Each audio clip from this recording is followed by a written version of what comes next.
Hey, good afternoon. We'll go ahead and call to order the regular meeting for the City of Murfreesboro Board of Zoning Appeals for June 24th, 2015. First item on the agenda is the consideration of minutes from our regular meeting on May 27, 2015. Those minutes are included with our agenda materials. Any corrections to those minutes? All right. If not, they'll stand approved as presented, and we will begin with some new business. Assigned variance request. It is application Z15040 by Ms. Dennis Vest of Jarvis Award Sign and Flag Company, representing tire discounters. She's requesting a variance from the sign ordinance prohibiting a sign placed in or over a public utility or drainage easement. And this is for property located at 2828 South Church Street in Zone Commercial Highway. All right, Ms. Kerr, if you'd review that application for us, please. Thank you, Chairman Rogers and the board members. The applicant, Denise Vest, with Jarvis Sign Company, is requesting representing tire discounters, and is requesting a variance from Section 25.2524A22 of the City of Murfreesboro Sign Ordinance, which prohibits a sign placed in or over a public utility or drainage easement without the consent of the easement holder and BZA's approval. The proposed sign is located at 2828 South Church Street and is within a commercial highway zone. The current sign that is on the property is for Prestige Auto Wash. Because the design of the sign is different, the applicant is requesting to replace the sign cabinet with a different sign cabinet, which will extend further beyond the limits of where the previous sign was in the easement. It also had BZA's approval, but anytime a sign changes and increases the degree of nonconformity, they have to get the BZA approval again. So she is requesting permission to erect one ground sign on the existing footer with 104 square foot of display area. The overall height of the sign will be 16 feet 9 inches and will be located within a 20-foot drainage easement and a 30-foot consolidated utility district and water line easement. The agreement for a sign in the City of Murfreesboro easement for this location has been signed by the city engineer and the director of building codes, and a letter of approval has been submitted from CUD, and CUD has agreed to the current location placement of the sign using the existing footer with no new footing work to be done. The applicant will comply with all other setbacks and regulations, and the applicant is not here today to answer any questions, but I'll be happy to answer any questions you may have. All right. Thank you, Ms. Kerr. Any questions for Ms. Kerr? All right. Thank you. This time we'll conduct a public hearing. Anyone present wishing to speak for or against this application? And seeing none, we'll declare the public hearing closed and open the floor for further discussion or motion. If no further questions, I'll make a motion to approve the sign variance application. A second. Motion and a second. Any further discussion? If not, all in favor say aye. Aye. Any opposed? All right. That application has been approved. We'll now consider our next application. It's a variance request, application Z15041 by Mr. Bill Rowland. He's requesting a 4-foot 11-inch variance from the zoning ordinance, which requires a minimum 10-foot side yard setback in a residential single-family RS10 zone. And this is for property located at 339 East Main Street. All right, Mr. Lewis, I think you're going to review that one for us, please. Yes, Chairman Rogers. Like you mentioned, this property is on the north side of East Main Street. It has 2 lots east of Junior's Food Land on land commonly known as Wexford Condominiums. Mr. and Mrs. Rowland reside at the residence in the front condo, and there's 3 other condos directly behind it. In your agenda package, you can see your aerial photo, and if you can pull it up on the monitor, we'll see that this property is the one that's fronting on East Main Street. The Wexford condominium plat was dated in 1993. I think the condos were constructed in 1985. According to the letter, the applicant would they would like to construct their addition behind their house to 0 setback from the side property line.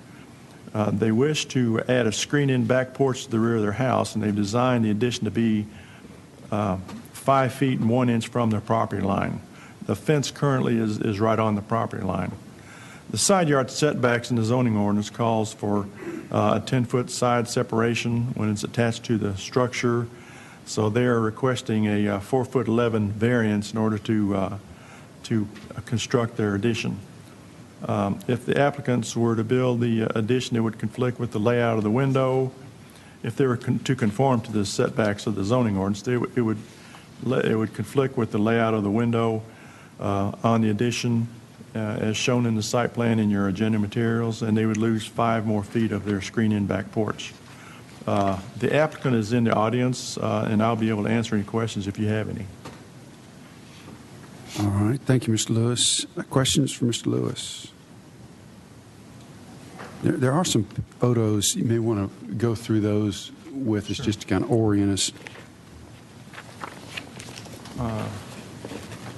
You can see the monitor. This is a view from the rear elevation of the house and where they would like to locate the addition. As you see, the next drawing shows the addition and the deck area with the door here and in the window where they would like to put in the screen porch. See if I get to some pictures. This picture shown on the monitor is the location of the property and the wall to the rear of the property, and where you see the hanging umbrella. I think that's about where the addition would be seen from East Main Street. In addition to coming before the Board of Zoning Appeals, they'll also have to come before the Historic Commission before they can start construction of their. If it's granted here, then they'll have to appear before the Historic Zoning Commission before they begin construction. This is a view of the property from the rear of the lot, showing the door and where the addition is going to be located, and it's going to be inside the brick wall. Okay, Robert. So, Porch will be. yeah. So that picture essentially shows the area where they're planning to build this Right. screened-in porch. Right. Is that brick wall coming down? That may be answered by no. He says the wall's going to stay up. Stay up. Okay. But the screening porch is going to accompany that red door and then the window to the right. Right. That's correct. But it's essentially going to end right there at the window to the right. That's correct. And the house itself sits almost on the property line? Yes, sir.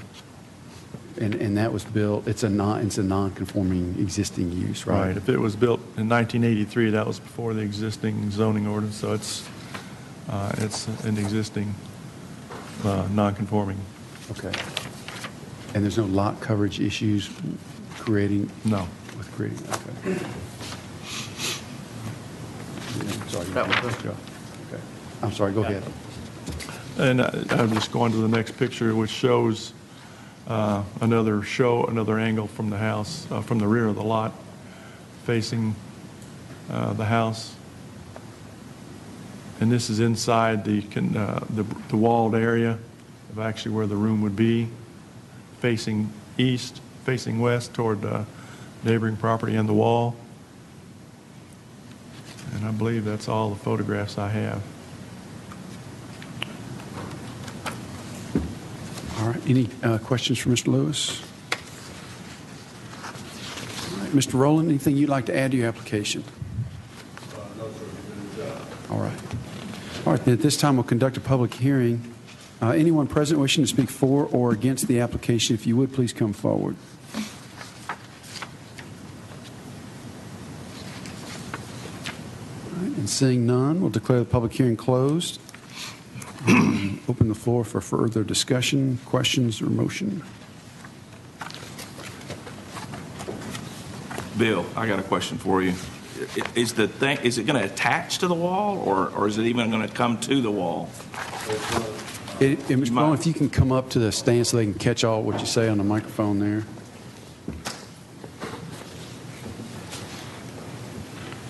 The wall is going to be built in a manner that'll be it on top of the existing wall. Okay. On the rear. Okay, So the wall will stay exactly as it is. okay.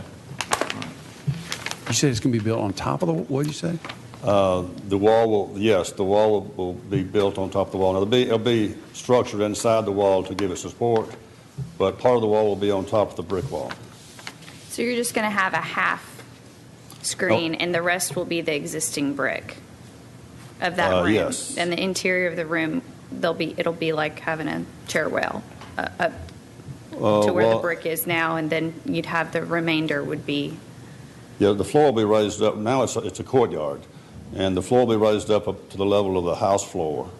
And then if you were standing inside the new room, the porch, the brick wall would be like halfway up. How do you access that part between the property line and the new wall for the sunroom? Is that just open to the property line? The property line, there's a brick wall there also. It's a courtyard enclosed, and all the brick wall will remain. Okay. But I understand the sunroom's going to be offset into the property by about five feet. Yes, okay. So that's the area that I'm asking about. There'll be another wall that's built there as part of the porch, and then the distance between the porch and the brick wall, there'll be a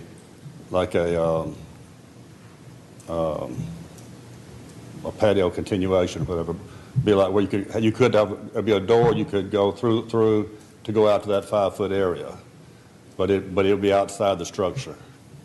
Show the monitor, we'll see the drawings like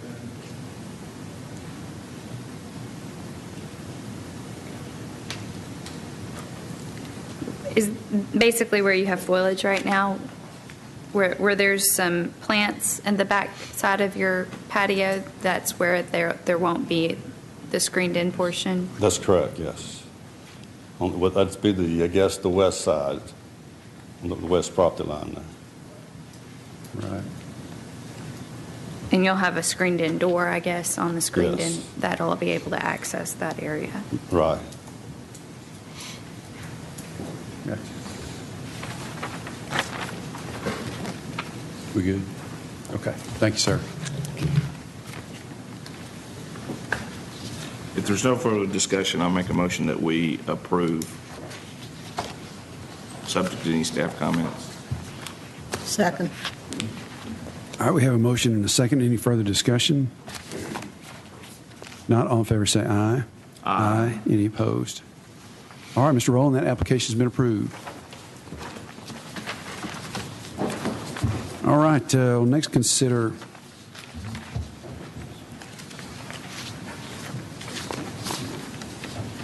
application Z 15042 by Mr. Clyde Roundtree from Huddleston Steel Engineering, representing Star Diamond, Inc. He's making the following request for property located in the Light Industrial and Gateway Design Overlay District at 352 North Thompson Lane. First of all, a 5-foot variance from the zoning ordinance, which states that a 5-foot minimum width landscape strip shall be provided along the front and sides adjacent to the base of buildings or separated from buildings by a sidewalk. Request number 2 is a 2-foot variance from the zoning ordinance, which states that the minimum space between buildings and parking and or access drives on lots of less than 1.5 acres shall be 7 feet. And finally, a special use permit in order to establish a fireworks retailer. All right, Mr. Lewis. Yes, Chairman Rogers. This property is located on the southeast corner of Robert Rose Drive and North Thompson Lane. It's zone light industrial, and it's also in the city's Gateway Design Overlay, GDO 1. The applicants plan on adding 15 feet to the north side of the existing convenience market that faces Robert Rose Drive. The addition will not encroach into the 42-foot yard front setback, but it will conflict with the Gateway Design Overlay requirements, as you mentioned before. The 5-foot minimum width landscape strip which is to be provided on the front and sides adjacent to the base of the buildings or separated by a sidewalk. And number 2 is the minimum space between buildings and a parking and/or access drive on lots less than 1.5 acres, which is supposed to be 7 feet. As shown on the site plan and the aerial photograph that I have on the monitor, each front of the addition has 2 conflicts with the regulations, and hence there's 2 variance requests. Variance number 1, like I mentioned before, is a 5-foot variance from the 5-foot requirement.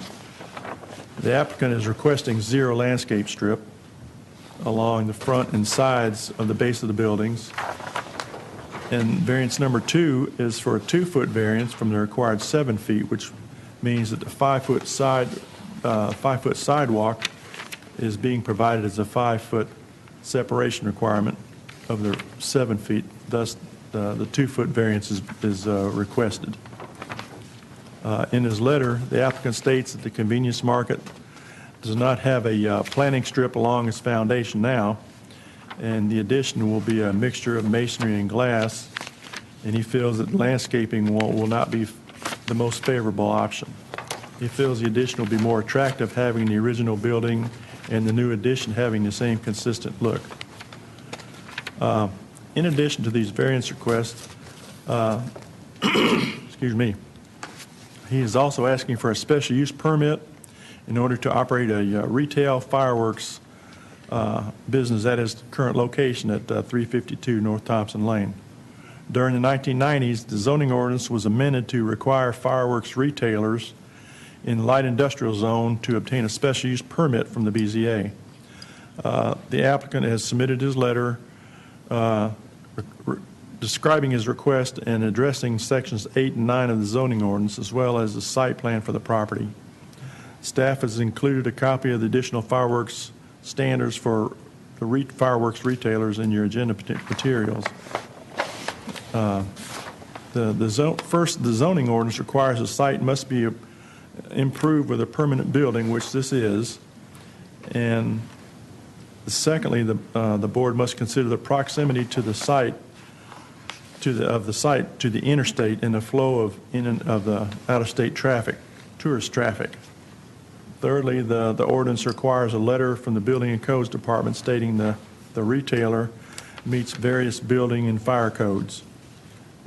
He must pass inspections by the building inspector and the electrical inspector and the fire marshal, and a compliance letter must be issued by the Building and Codes director.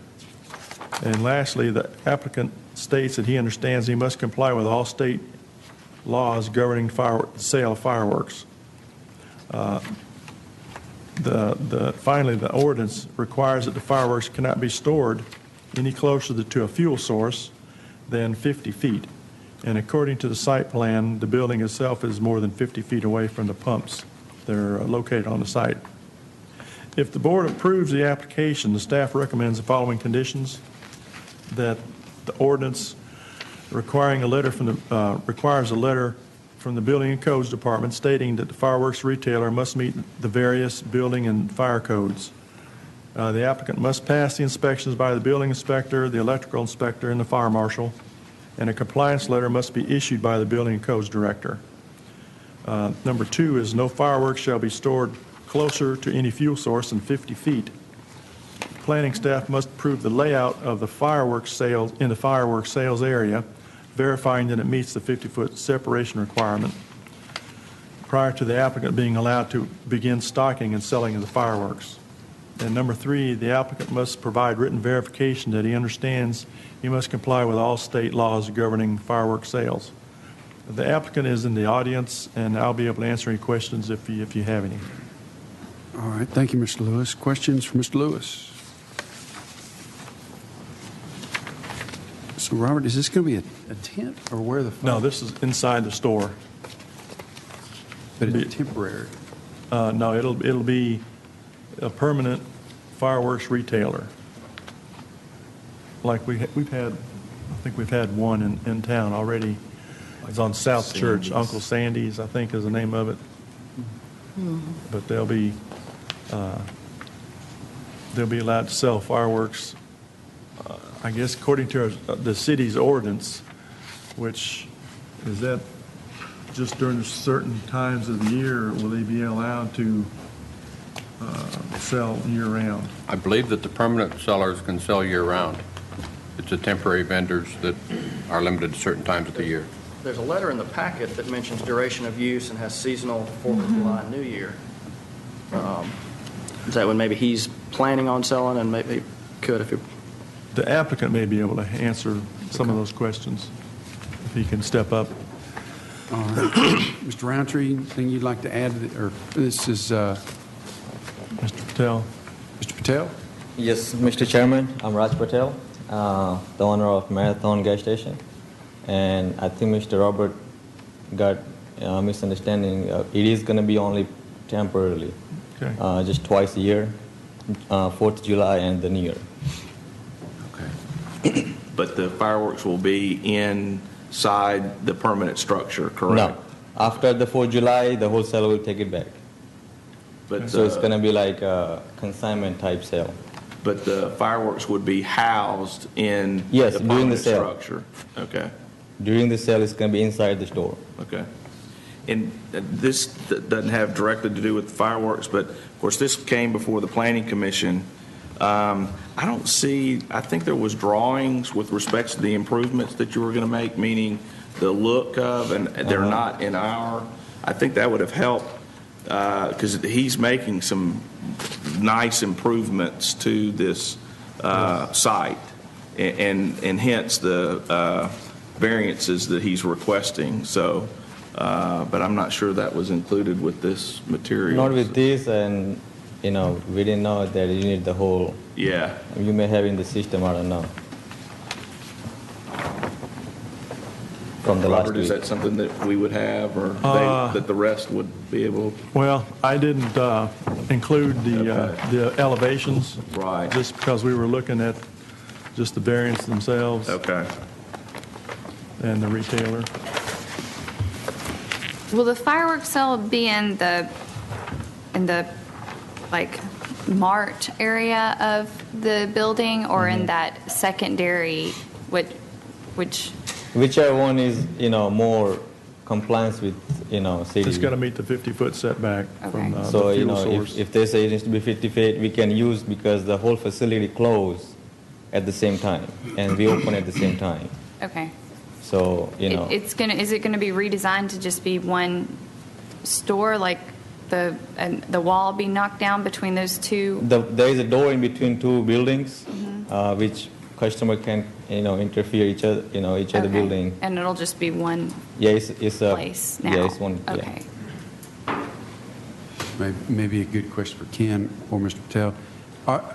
The renovations that you're doing, do they include renovations to the existing building at all? Yes, the whole building. I'm sorry. Okay. It's going to be there- existing building plus the new addition, and the whole front will have stucco, stones, It brick, looks a lot glass. better than what it is today. Let's put it that way. It's going to be one of the good-looking building. The whole. Does the extent of the renovations, I guess, provide an opportunity for you to comply with the Gateway Design Overlay restrictions, that is, making a landscape strip at the base of the building, so that you don't need the variance? I don't know about that question. Maybe he can answer. The landscaping part, I don't know. Okay. Hello, I'm Clyde Roundtree, Huddleston Steel Engineering. The answer to the question is there's only about 15 feet of new construction, so the majority of the building's footprint stayed intact, and that was all concrete, sidewalk up to building. So I thought it looked a little bit more peculiar to have all of a sudden a landscape strip stop just on the very edge portion. So from a flow standpoint, being a convenience store, and also from the fact that the precedent was already set for the majority of the building for the sidewalk just to run basically adjacent to the foundation. That was really the catalyst. It's a tight site. There are some issues just as far as making sure it works from a flow standpoint. But the driving factor, he's going to bring it into Gateway standards and certainly the aesthetics on the vertical part of the building. It's just that portion of no landscaping for the majority of what you see from Fortress, and all of a sudden it would just start on the very end of the building. We just thought from an aesthetic standpoint it may look actually better to have it consistent on both sides of the building versus something getting started there's going to be a lot of additional landscapes going to be added as a result of the requirements. So we're going to be adding that to the front. It's going to look very lush. It's not going to look like a non-landscape building at all. It's going to have quite a bit of planting out around the perimeter of the property. It's just along the foundation. It would literally just start 2/3 down the building and just go around the sides and probably look more peculiar than it would aesthetically pleasing. Okay, so the existing building right now, you're saying that footprint as it faces Thompson Lane's not changing? Correct. True? The facade's getting enhanced, but Right. the footprint stays the same. Okay. And Clyde, you can make sure I understood what you just said and that I'm correct. Because he is making these renovations, he is having to upgrade the landscape that's on the exterior of the lot. Is that a correct statement? Correct. That plus we adding more islands throughout the parking lot also. Right. So he's meeting the GDO requirements. It's just that he's asking for a variance with respects to the GDO requirements of having the landscaping between the sidewalk and the building itself. Okay. Is this the building that's in front of Fashion? Yes. It's on the corner. The corner. All right. Thank you, gentlemen. Mr. Patel, are you planning to sell fireworks for this 4th of July season? Well, I think I'm a little bit too late for this season now. Okay, because if you're talking about it in the addition, Yeah, obviously the it's late addition's for not this. there yet. We may but- sell it for the New Year Eve, but that's not the biggest sale, The 4th of July is the main. So I may have to reapply again after this approval, if I get approval, for next year. Very good, thank you. But I'll be a little bit, sooner than this. Thank All right. Thank you, sir. Unless there's any other questions, then we'll go ahead and conduct our public hearing. Anyone present wishing to speak for or against this application? And seeing none, we'll declare the public hearing closed and open the floor for further discussions or motion. I think the site's going to look very nice. Based upon what we saw at the Planning Commission, I'll make a motion that we approve variance number 1, the 5-foot variance in reference to the front and sides adjacent to the base of buildings are separated by a sidewalk in reference to having to have the landscape. I'll second. All right, motion and a second. Any further discussion? All in favor say aye. Aye. Any opposed? All right, to request number 2. I'll make a motion to approve request number 2, subject to any staff comments. Second. Motion and a second. Any further discussion? All in favor say aye. Aye. Any opposed? All right, and finally, request number 3. I have a question. So, Mr. Ives, if we approve this special use permit, are we saying that it ends on 12/31/15, or what are we saying?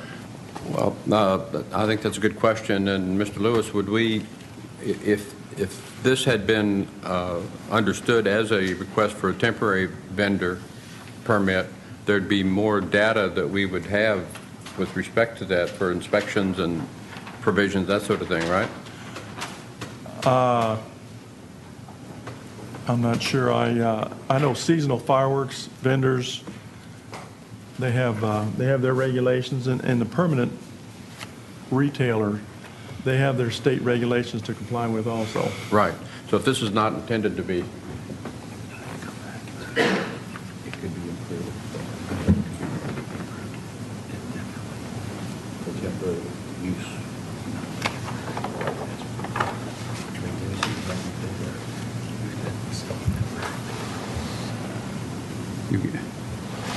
I think we're talking about whether it's permanent or temporary. I think, I'm thinking that it's, if it's a permanent retailer, do they comply with the same seasonal requirements as the temporary vendors? And I don't believe they do. Hey, Matthew, if you want to go over here, we'll just talk to you. Make it easy. Have y'all missed me? So good to see you. Thank you. Good to see y'all. We don't get these very often. The nature of the fireworks retailer, I think what he's saying is that he only intends to sell them in July or 4th of July and New Year's. But the nature of a fireworks retailer approval, unless you approve it with conditions otherwise is for it to be good indefinitely, to which he would not have to make reapproval. The temporary vendor special use permit is for temporary vendors who are not accessory to the principal use of the property, and if he's going to be selling it inside his store, then it will be accessory to the principal use of the property and just is a part of his business. So the special use permit, as I understand it, that he has applied for would be good indefinitely, and he would not have to reapply. And is this special use permit, I know he's just said that he's not going to be able to get to it by July 1st, but are we approving it as of today, or are we approving it with respects to once these additions and or improvements are being made? I think the approval would be from today. Okay. Subject to the conditions that Mr. Lewis outlined in his staff comments. Okay. They still have to demonstrate compliance with the standards. Okay. I think that's why they have the location requirements for the interstate traffic, because that's year-round. Okay. So that anybody who's traveling through could stop by and get fireworks and travel on. So it'll be a year-round thing. Whether he decides to sell them 4th of July and New Year's is up to him, but I think he's able to sell them year-round as long as he gets his retailing approval from the BZA. Okay. Is the distance between a fuel source and the sale of fireworks the same with the temporary vendors and the permanent? They're different. They're different. Okay, because it seems like it's not as 50. It's 50 feet versus it's more. 200, yeah. Right. Okay. Right. But because it's in a permanent structure, That's why it's a permanent structure, yeah. There's not the need for as much distance Right, between and them. I'll have to go out and make sure that where he sells his fireworks is at least 50 feet, so I'll measure it from the fuel source. It's in a permanent building, it's protected more than a tent. Can we just quickly review the standards for application for a permanent fireworks retailer? You mentioned something about the proximity to an interstate. That's a consideration we have to think about? Yes, that's correct. Are there other considerations? Yes, I believe Robert has included those in your package. And to kind of give you some, to kind of build upon what Robert said a few moments ago, I think it was back in 2008 or 2009 was the last one of these requests that we had, and it was for the Uncle Sandy's gas station on South Church Street, which is actually across the street from the fireworks store that burned down. It sold fireworks for a number of years and then stopped selling them, so they lost their grandfathering and had to come back to the BZA for a new special use permit, and they were approved at that time. To my knowledge, they're still selling them. I haven't been in there in quite a number of years, so I'm not certain. The only other permanent fireworks retailer that I'm aware of is the Shell station at the corner of John Rice and Old Fort, owned by Huddleston Oil, right across from Sam's Club. And I believe they were selling them before our current regulations went into effect. But I believe those are the only two that I'm aware of. No. LL. And maybe somebody can direct me to the Yeah, standards. on the monitor, I've got shown where in the zoning ordinance under LL in that section, it says any site request for approval must be improved with a permanent structure. Retailers must be located to orient their trade to out-of-state tourists. For this purpose, the BZA should consider the proximity of the site to the interstate highway system interchanges and the flow of out-of-state tourist traffic. That would be for year-round traffic. And then it's got the different codes that he must comply with for the city and the state. And then there's a 50-foot from the fuel, so 50 foot from any fuel source, no farther than 500 feet from an operable fire hydrant. And it says the BZA may require additional standards to be met in order to assure the compatibility with adjoining properties. So, And they, of course, have to comply with the existing sign ordinance and right. all that. This is in the gateway, so being in the gateway, we're a little more sensitive to aesthetics, I think. is there any difficulty in saying that, okay, the application's been made for seasonal retailing, we're going to restrict it to seasonal retailing, and maybe even lapse it on the sale of the property so that we don't have another individual that comes in behind this particular owner and morphs it into something that we did not anticipate? I may have to confer with Mr. Ives, but if that's a reasonable request, I'm sure you can do that. It says, by the fact that it says the retailers must locate to orient their trade to out-of-state tourists, that means to me that all year round that traffic is going to come by there and have the ability to buy fireworks. I don't know if putting that extra burden would, or extra requirement would be a burden on to the applicant or not. That's something that. Well, it's a judgment call for the BZA. Uncle Sandy's is what, 3 blocks off of the I-24 and South Church. This location is certainly further. I guess it would be between 2 interchanges, between 96 and Medical Center Med Center Parkway, but roughly in the middle between those two and several blocks to the north, I guess, of those 2 interchanges. It's certainly not right at an interstate interchange. And our permanent store that had burned a couple years ago was, and the Uncle Sandy's is, and the Huddleston Oil facility is also right there at the interchange. So with this location, if it was approved, it would represent a fairly significant, I guess, increase in the distance from the interstate. Yes, it would. I got it. On the monitor, you'll see that I included a map in your agenda package that shows the location, and it's the little square in the middle, the green square, in relation to the interchange at I-24 and Old Fort Parkway. It's not right on the interstate, but it's within a traffic light. So, and that's the call that the Board of Zoning Appeals, I think, has, is that this location is close proximity to an interchange. That interchange is a very highly trafficked area as well, coming off of that interstate exit to take a left onto to take a left off of Old Fort and to go to North Thompson. I don't know that I had strong feelings against it, but I think probably not so much. I don't see that being really an interstate destination. I mean, I'm thinking of the gas stations that are around that interchange. There's 4 or 5 that you're going to hit, and not unless it's advertised. Hey, if you to go to his location, then you wouldn't know it's there. And if it's advertised, that could significantly increase the traffic at that point. I would think that'd be the only way you would know if you're out of state to go to his location. Right.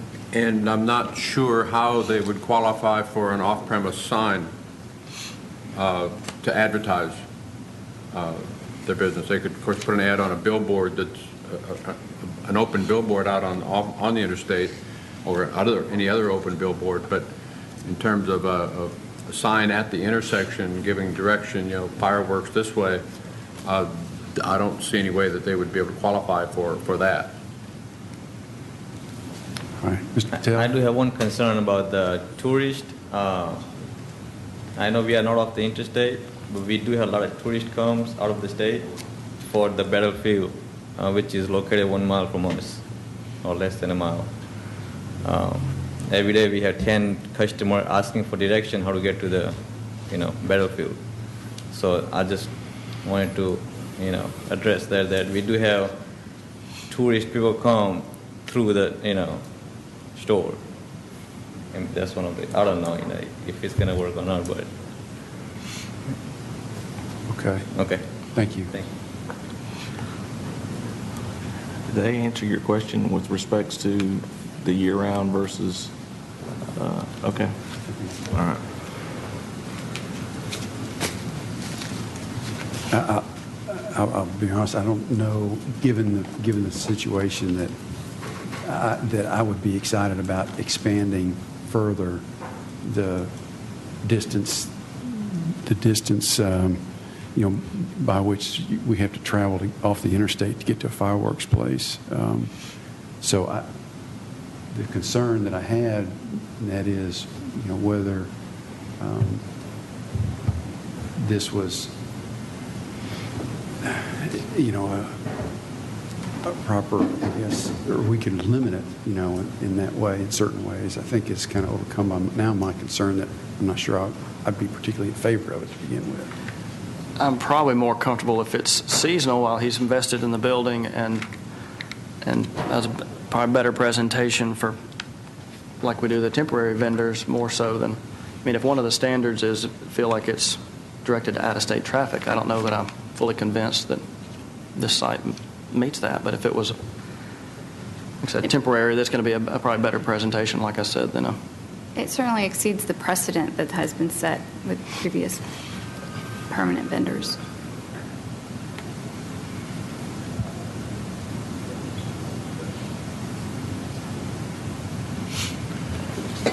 I would note that under the GDO regulations, the temporary vending of fireworks is prohibited in the GDO. It's permanent fireworks retail, unless I've missed it here, I don't think is prohibited. But the temporary, again, I guess the GDO was concerned with outdoor sales, so the temporary vending with a tent was felt, I believe, along with a variety of other, there's no temporary vending of, food or a variety of things. And I think that might have been more for the tents and the kind of, what that projects as opposed to the merchandise or items being sold.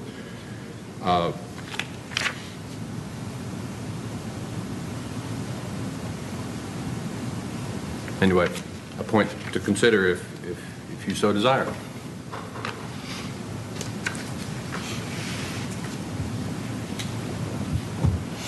All right. Do we have a motion? Oh, on number 3, you mean? Yes, ma'am. Or certainly any other comments?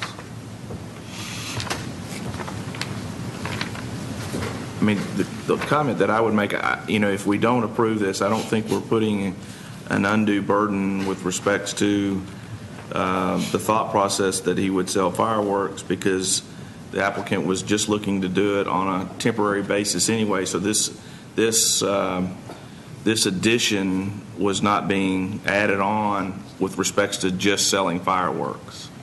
So I don't know that we would be limiting his business or the ability to do business other than not being able to sell fireworks if we felt like that this was too far away based upon that code requirement. I guess with that, I'll make a motion that we deny the request for the special use permit. I'll second. All right. Motion and a second. Request number 3, right? Yes. Okay. All right. Do we have a motion and a second? Any further discussion? If not, all in favor say aye. Aye. Any opposed? Okay. Mr. Patel, the request to establish the fireworks in the property was denied, but the remainder of the application was approved.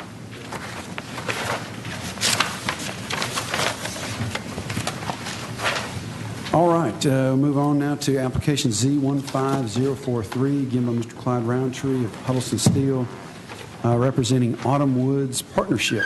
He's requesting following variances from the zoning ordinance for property located in a commercial highway and residential multifamily RM16 zone located along the south side of Old Fort Parkway at 630 St. Andrews Drive. First of all, variance number 1 is a variance from the zoning ordinance, which requires a 15-foot wide type D buffer to be provided when commercial highway property is developed adjacent to residential single-family property.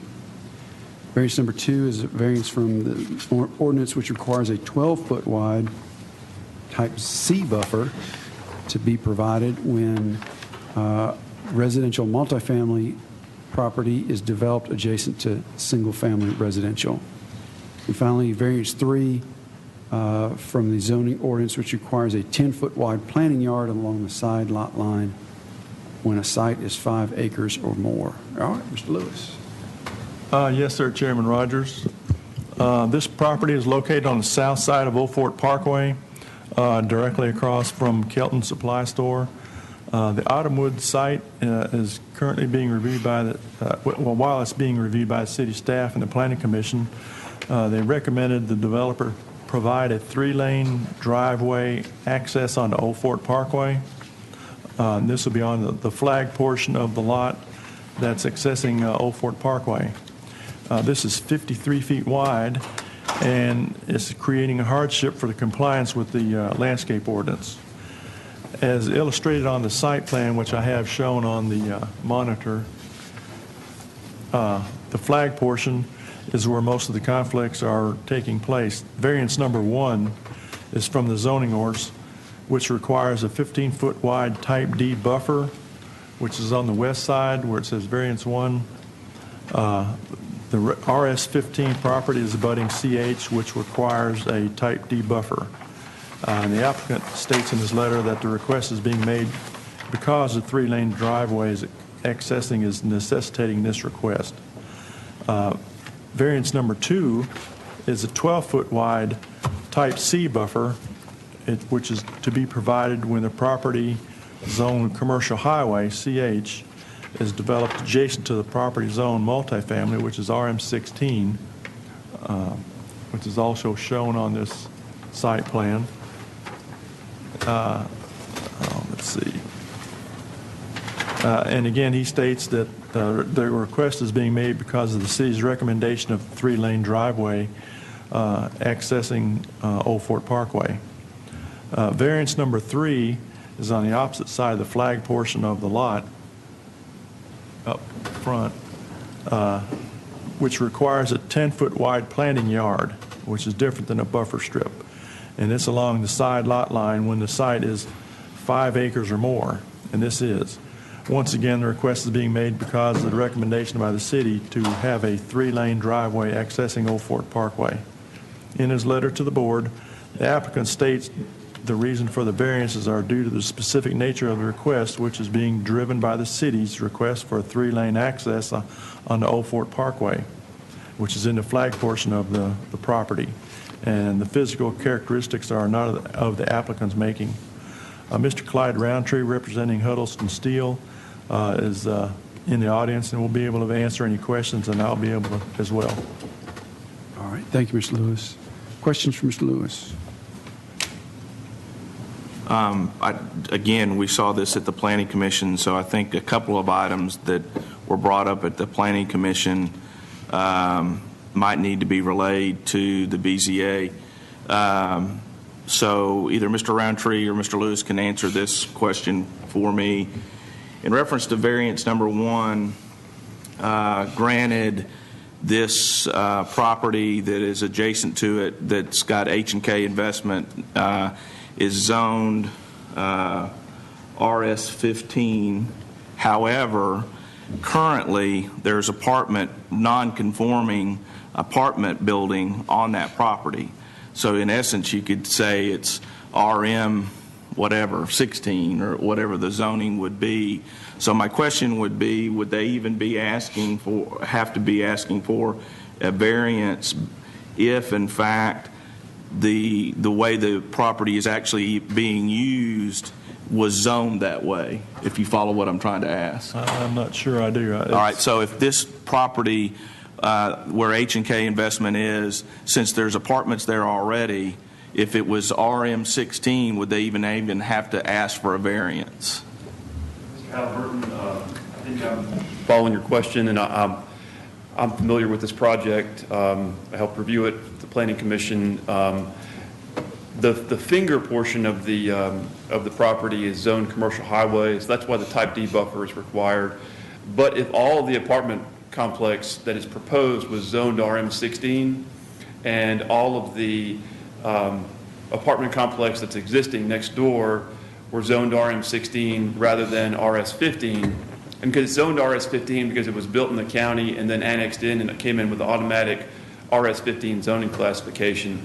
So if both properties were zoned RM16, there would be no buffering requirement between the two. That being said, there would be a 10-foot landscape strip requirement instead, and they'd be back asking for a variance for the regular perimeter landscape strip.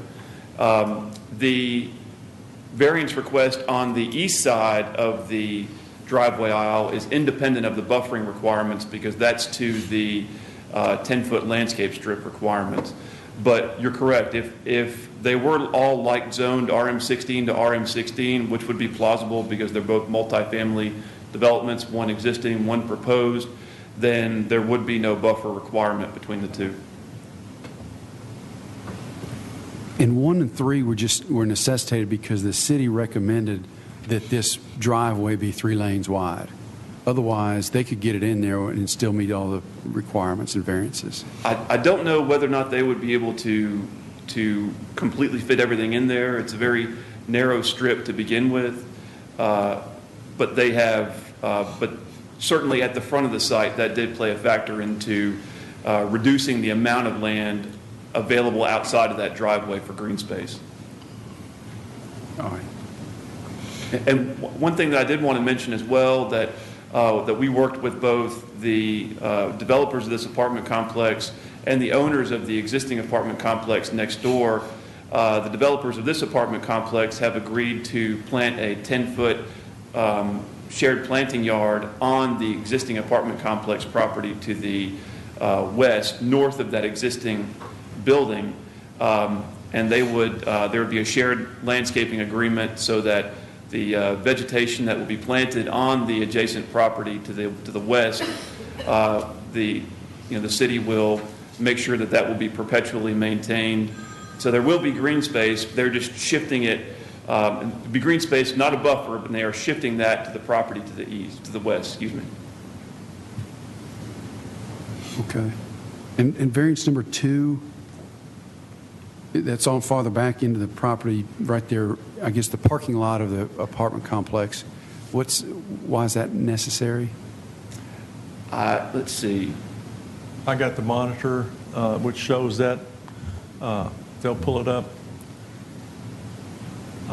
And the driveway where it starts to angle off to the lower right, there's like a pinch point right where this driveway is.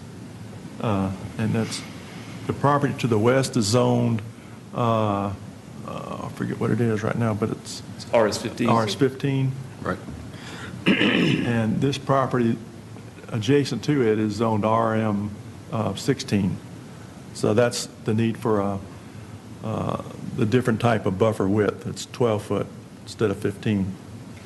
And south of that point, they're able to maintain that 12-foot type C buffer width south of that pinch point. So it's really as the parking lot starts to transition towards that appendage going out to Old Fort Parkway is really where they start losing some of that width that they need in order to achieve the landscaping and buffering that's required by the ordinance.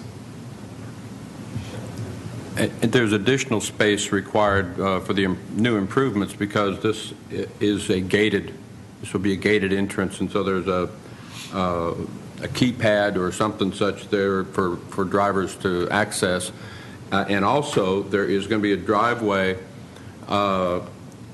just below where the arrow points for variance number 2. There will be a cut for a driveway to access the rear of the H&K property from the flagpole.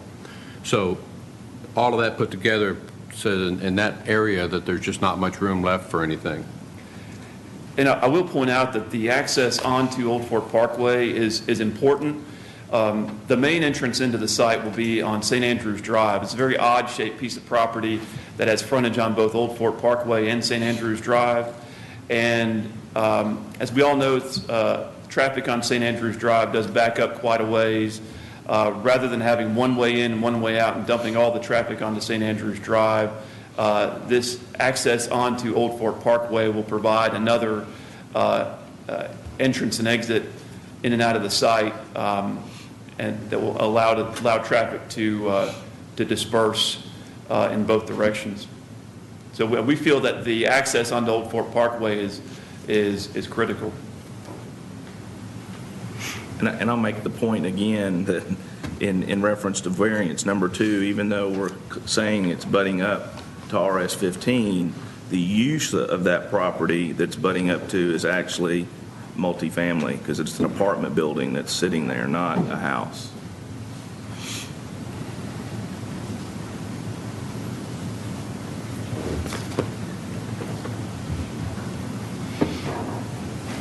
All right. How is the access to St. Andrews? So there's an this where the flagpole is and the gate is an easement onto the other property to get to St. Andrews. Is that?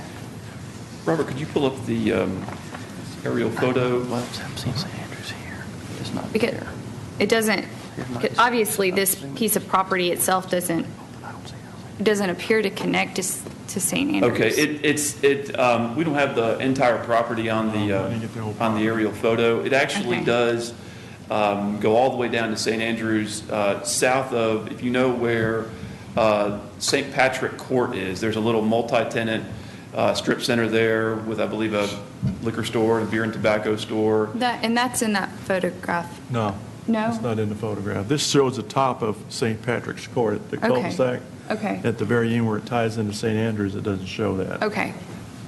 So it's kind of in between St. Patrick's Court and St. Andrews Apartments, the existing apartment complex that's there on St. Andrews Drive. Okay. So the clubhouse and the primary entrance will be on St. Andrews Drive. That was in phase 1 of the plan. Oh. It would come down here and then into this, and then somewhere out here. Okay, so this is part of the property. Yeah, this is the... That's that finger. And this, maybe this, I'm not sure what that. Okay. It goes all the way through to St. Andrews. I see. It doesn't connect to St. Patrick.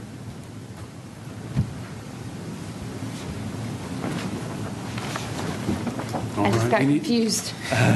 Sometimes a picture's worth 1,000 words. Any other questions for Mr. Blomley or Mr. Lewis? All right, thank you. Then at this time, we'll conduct a public hearing. Anyone present wishing to speak for or against this application, if you would come forward.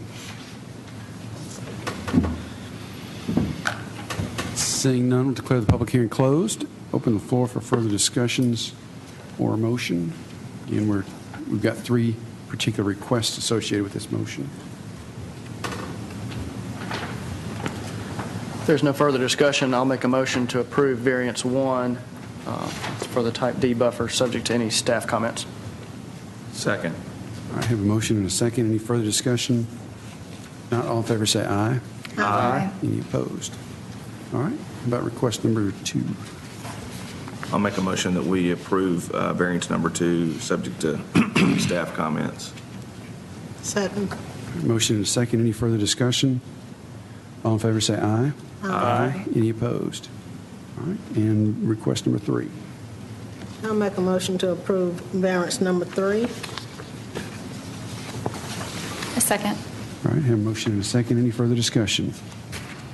All in favor, say aye. Aye. Any opposed? All right, Mr. Roundtree, that application has been approved. All right, we'll next consider application Z15044, again by Mr. Clyde Roundtree of Huddleston Steel Engineering, representing Paris General Partnership. He's requesting a 22-foot variance from the zoning ordinance, which states that accessory structures in commercial districts must comply with the 42-foot front building setback for property located in a commercial highway and gateway design overlay district. And this is for property located at 2839 Medical Center Parkway. All right, Mr. Lewis. Yes, sir. These 2 vacant properties is shown on the monitor. They're located on the south side of Medical Center Parkway between Gresham Park Drive and Willow Oak Trail. They're adjacent, they're between Longhorn Steakhouse and First Tennessee Bank. The Medical Center Parkway retail development, which is shown here, well, what we're talking about, contains 2 commercial centers on the 2 lots. As shown on the site plans, including agenda materials, each lot has a dumpster, one of which is located beyond the front setback of Avenue Way, which is off of Medical Center Parkway. The other is located within that front setback. According to the zoning ordinance, temporary and accessory structures must comply with the 42-foot front building setback.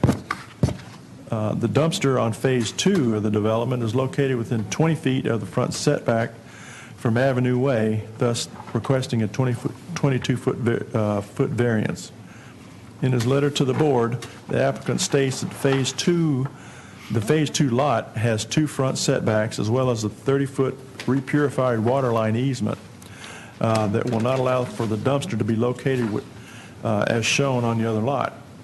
The applicant states the variance is due to the unique site characteristics, which is the front yard setback and the repurified water line easement of the lot that are the unusual characteristics driving the variance request. The applicant is in the audience and will be able to answer any questions that are available, and I'll be able to answer as well. All right, thank you. If you could pull up the monitor again. These utility easements are shown on these 2 lots right adjacent to Avenue Way, and they're the reason for the variance request. It's a little easier to see on the monitor versus the site plan.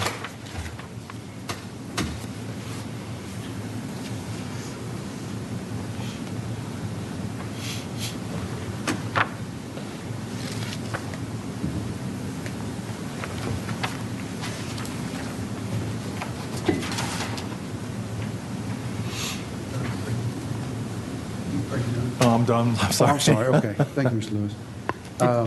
Any questions for Mr. Lewis?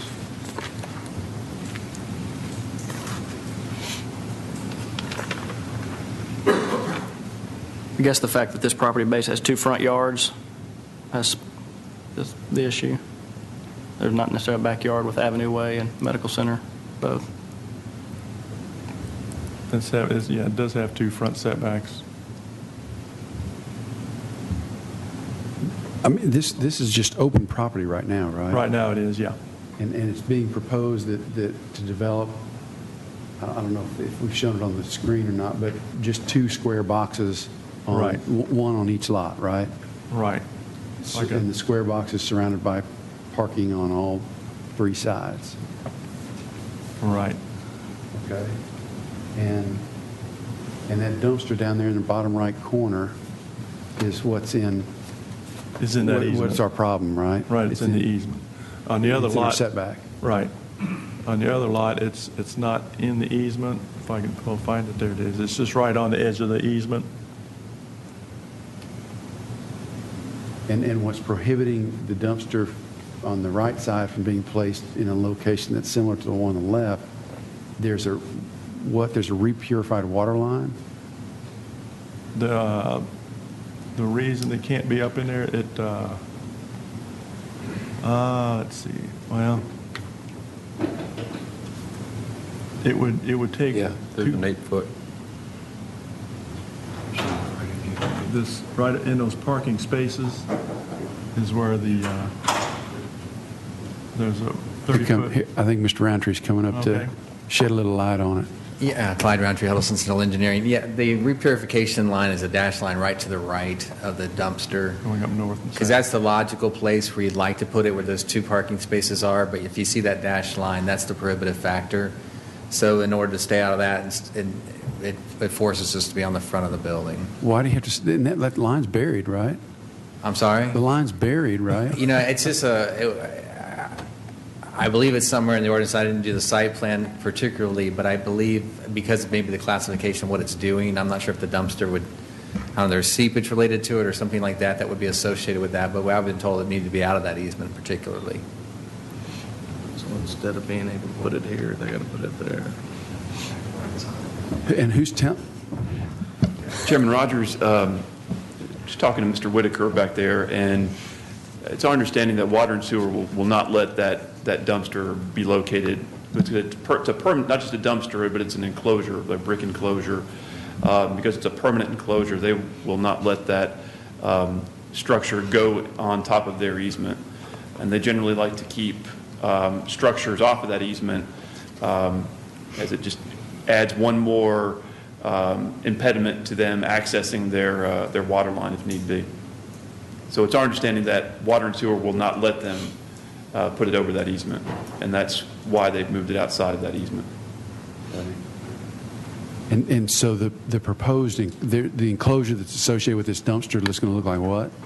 I'm sorry? The enclosure for this dumpster is going to look like what? I believe it'll be masonry surround. It'll have landscaping around it, and it'll look like a solid wall with landscaping softening it on the outside. Like brick? Mm-hmm. Just a typical. I believe it's still in the gateway, so it'll be a brick surround, and it won't be unattractive, but it's just going to be on the front of the building where you'd like to see it on the sides. In the gateway, there's generally a requirement that the dumpsters, the enclosure is made out of something that at least goes with, if it's not the same as the building itself, and they're landscaped around it. So it should not be an appearance detraction by the fact that it's set at that corner of the on that parking line rather than flipping it around the corner and setting it on the other one as the one on the other side is. For the other building, it really shouldn't make any difference to the appearance of the area. Okay. Thank you, sir. All right. We're ready to have our public hearing then. Anyone present wishing to speak for or against this application, if you would, please come forward. Seeing none, we'll declare the public hearing closed. Open the floor for further discussions or motion. If there's no discussion, I'll make a motion that we approve, subject to any staff comments.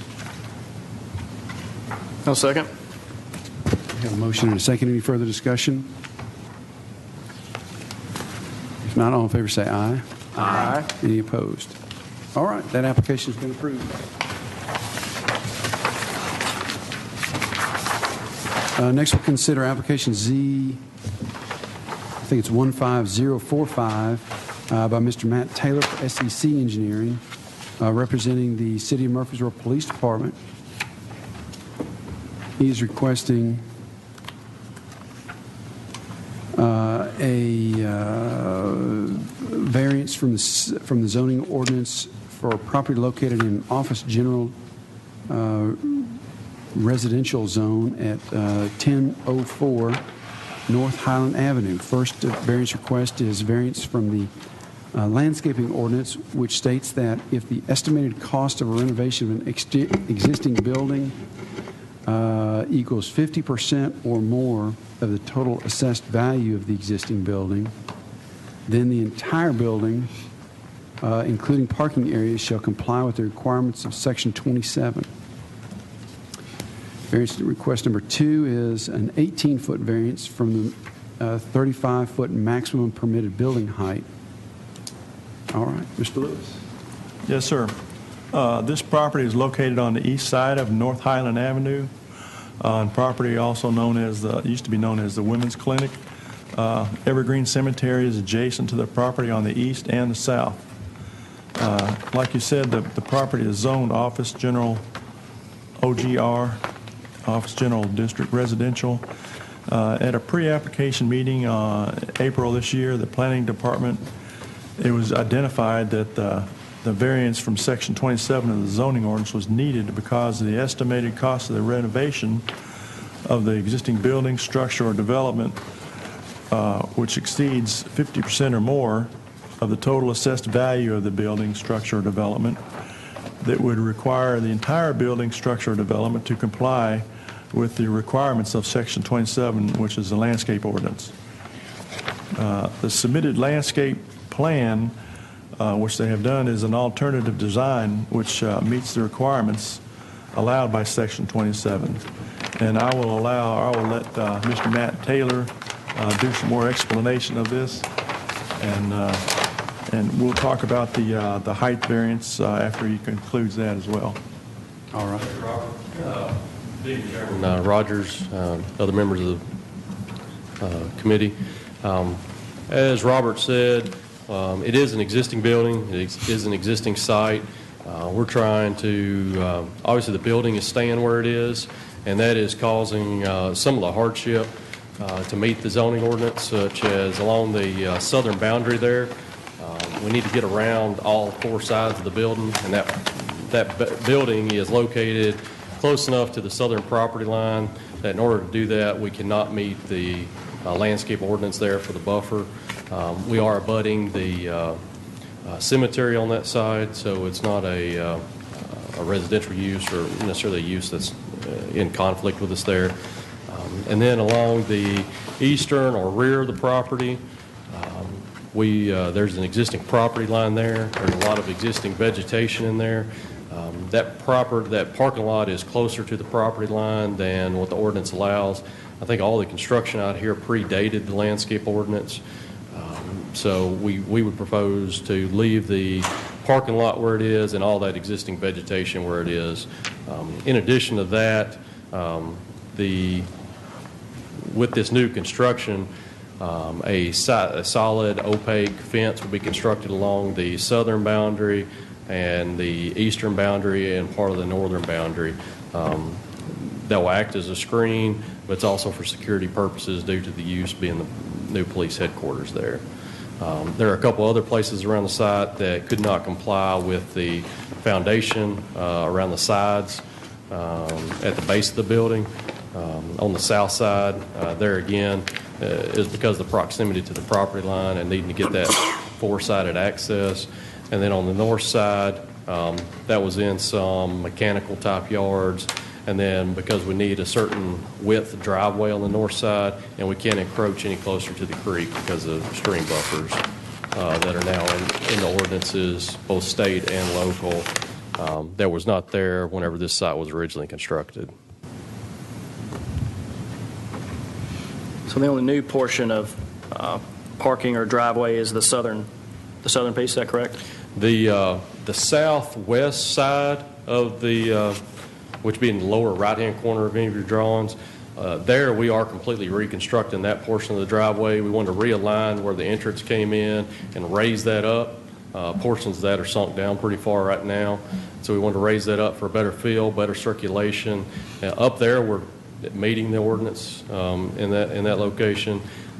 The parking lot to the rear of the building, between the rear of the building and the creek or stream, if you will, there we are reconstructing that. A significant portion of that parking lot is below the 100-year floodplain right now, and with some of the cars and equipment that the police will be storing back there, they want to raise that above the 100 years. So we have proposed and designed to raise that to about right at the 100-year elevation.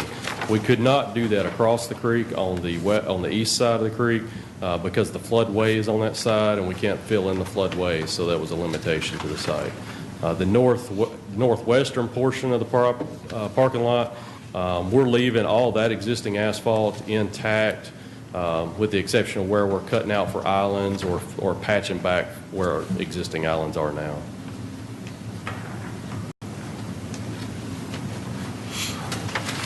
Okay, Matt, maybe as far as kind of comparing and contrasting, what would be required versus what's being proposed, on our plan, if you just kind of break it down. Absolutely.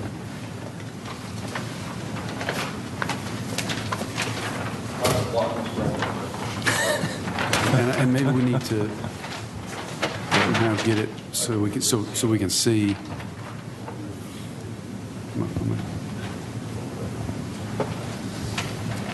All right.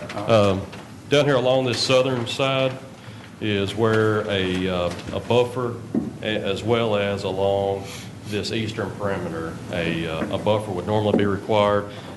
We should be meeting that up here, but here you can see we've got a driveway here, and there's the existing building. And so we're squishing, and we have narrowed that drive as narrow as we can to meet clearance requirements.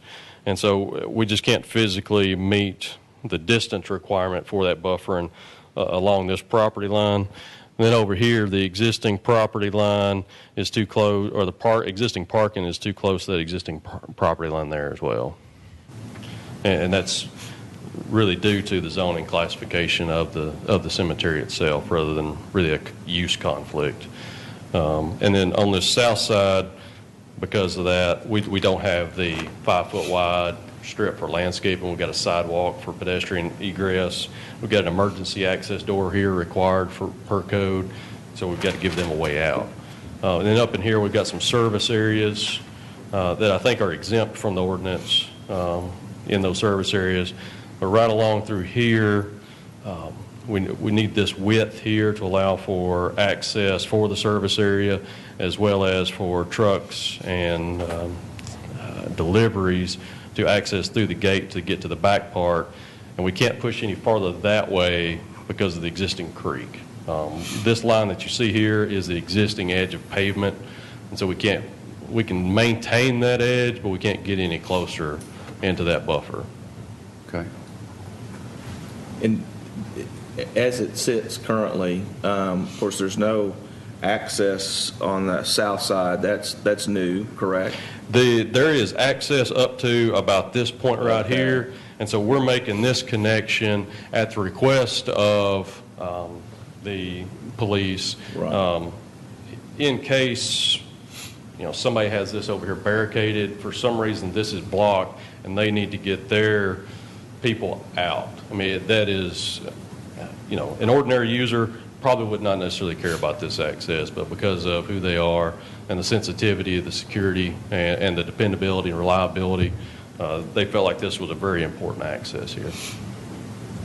And even though it's butting up to Evergreen, I'm just curious, is there landscape buffering now between the south side and the west side, or not really? There is vegetation on their side to a limited degree, and it's much heavier back in these areas. You can kind of see that cloud. There's a lot of vegetation back in there. Through here, I think there's still some trees, but it's just not as heavy as it is back here. And you can see we're proposing trees where we can, but they're starting at about the edge of the building here. There becomes a pretty significant grade change through there. And we've got some retaining wall that goes all the way up to here, but it's tapering down and getting higher. And so mixing trees and retaining walls that close together is not just a really good idea for the stability of the wall over long term. And one thing that I wanted to mention, I reviewed this plan, and when I went to Planning Commission and discussing with Mr. Taylor, making the variance application, I wanted to assure the Board of Zoning Appeals that they're adding a significant amount of landscaping on site. It's not if you approve it, you're not allowing them to just add no landscaping. Basically, what they are asking for are the areas that they have identified in their exhibit that they have identified that they are not going to comply with. But that's not to say that there's not going to be any other landscaping on site. They are adding a significant amount of landscaping. I advise Mr. Taylor to make application for just the one blanket variance rather than to inundate the board with 5 or 6 different landscape variances that would just kind of muddy the waters a little bit. Okay, and that's fair. So as I understand then, as far as where we're really not meeting what would otherwise be required is on the southern property boundary due to that driveway, and on the eastern property boundary due to the existing parking lot. That's 95% of our problem. Absolutely. Okay. All right. Any other questions? All right. Thank you, gentlemen.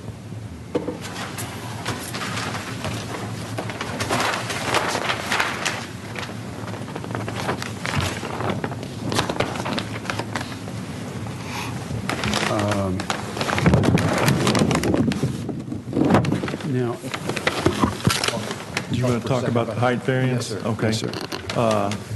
During his review of the site, Mr. Blymley, who doesn't miss much, noticed that there was a need for a height variance.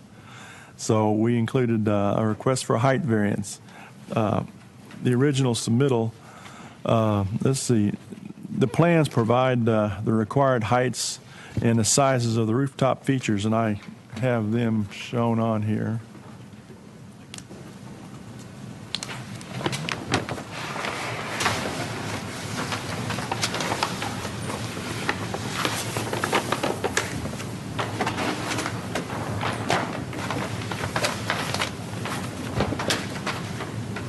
And they're shown on the monitor.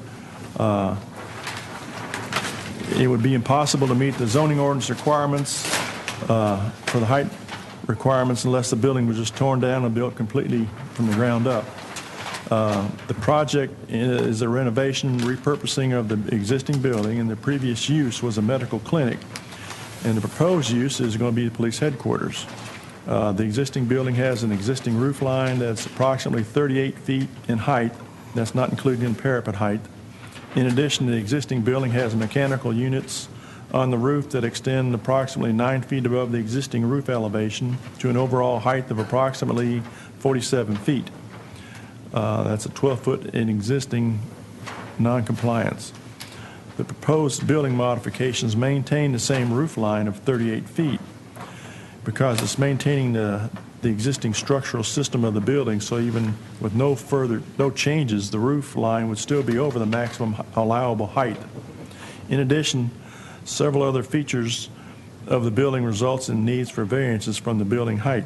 Mr. Taylor will be able to probably explain this a little bit better, a little bit more in detail, so I'll let him have it. Well, I got it. I think we're not changing anything. The building's just staying the same. We're just trying to bring it into compliance, right? Yes, sir. That's the simplest. That's what I would have said, basically. Okay. I'm glad you saved my words. So. Okay. Anybody, y'all have any questions about that one? Okay. All right. Then at this time, we'll conduct a public hearing. Anyone present wishing to speak for or against this application, if you would, please come forward. Seeing none, we'll declare the public hearing closed and open the floor for further discussions or motion. And we have two requests here.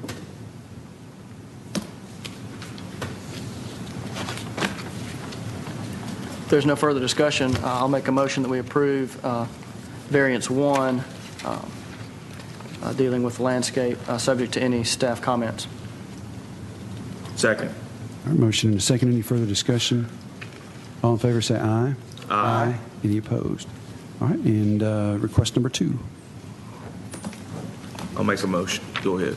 No. All right. I'll make a motion that we approve variance number 2, subject to any staff comments. Second. And motion and a second. Further discussion? All right, all in favor say aye. Aye. Any opposed? All right, that application has been approved as well. So thank you, gentlemen. Appreciate the presentation.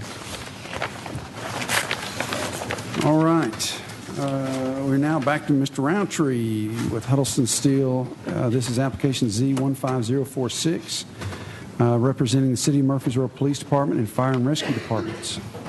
He's requesting an amendment to a special use permit that was originally approved on September 25, 2013, and subsequently amended on August 27, 2014.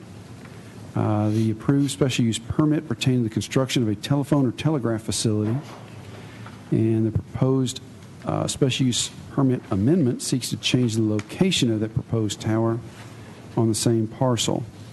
And this request is for property located at RS-15 zone along Central Valley Road, north of Liberty Station subdivision.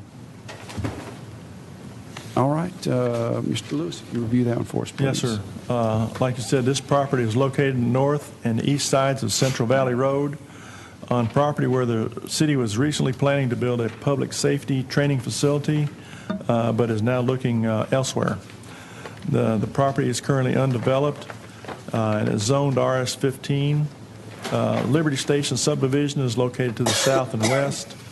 To the west are residential uses in the unincorporated part of the county. To the north and northeast is the U.S. Army Corps of Engineers property, which contains Stones River. In a nutshell, there was originally approved a cell tower on this property, which is closer to the road on Central Valley Road. And what they're wanting to do now is relocate that same tower toward the middle of the property, north of the driveway entrance into the property, just basically where the little house is in the middle of the property. And they're requesting a special use permit in order to do that. There's no height variance requested because that was approved at an earlier meeting. This request is just for the special use permit for the cell tower to change its location. I'll be happy to answer any questions you may have, and Mr. Roundtree from Huddleston Steel's in the audience as well. Okay. All right. Thank you, Mr. Lewis. Questions from Mr. Lewis?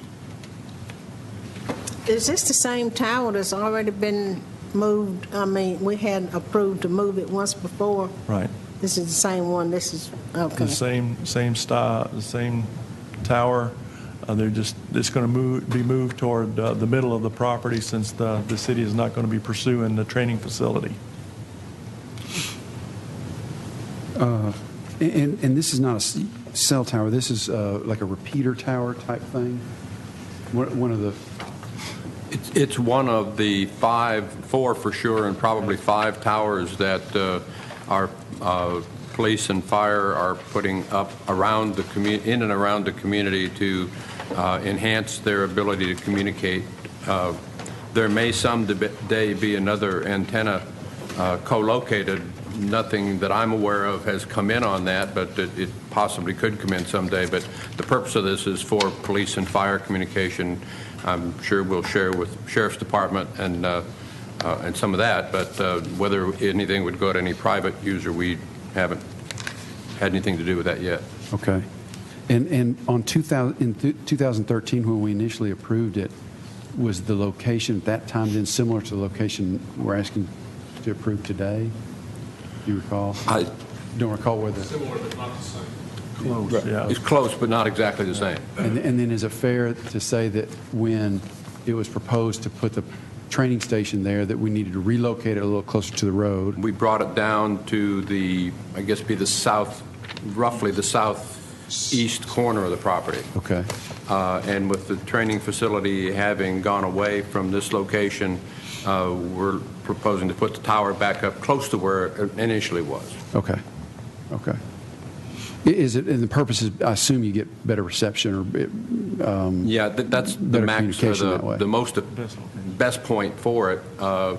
It's not sufficiently different that we didn't feel we were going to lose anything significant by moving it down to have it right with the rest of the facilities rather than out away from it on its own. But it is a little bit better, and as long as it hasn't been built yet, the request is to put it back to roughly to where we had originally proposed it. Okay, gotcha. All right. Any other questions? All right. If not, then we'll conduct a. I'm sorry, Mr. Roundtree. Anything you'd like to add to the application? Where'd you go? There you are. Okay. Then at this time, we'll conduct a public hearing. Anyone present wishing to speak for or against this application, if you would, please come forward. State your name and your address, please.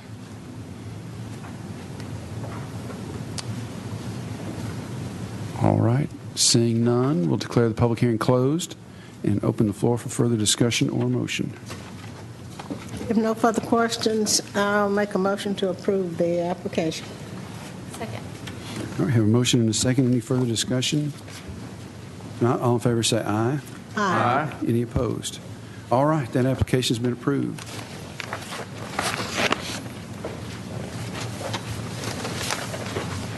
All right, next we'll consider application Z15047 by Mr. Shannon Hightower of Cowboy Bubba's Fireworks, requesting a special use permit in order to operate a seasonal fireworks retailer in a heavy industrial zone, and this is for property located at 2015 Northwest Broad Street. And Mr. Lewis. Yes, sir. This property is located at the southwest corner of Northwest Broad in North Thompson Lane. It's currently vacant and consists of a small paved area previously used for parking for a mobile home sales business. The applicant has submitted a letter describing his request and addressing the standards for temporary vendors, as well as a site plan of the property and a copy of the lease allowing the use of the property as proposed. He has been made aware of all of our standards for fireworks vendors, and he says he's willing to comply with that. He is in the audience and will be able to answer any questions you might have.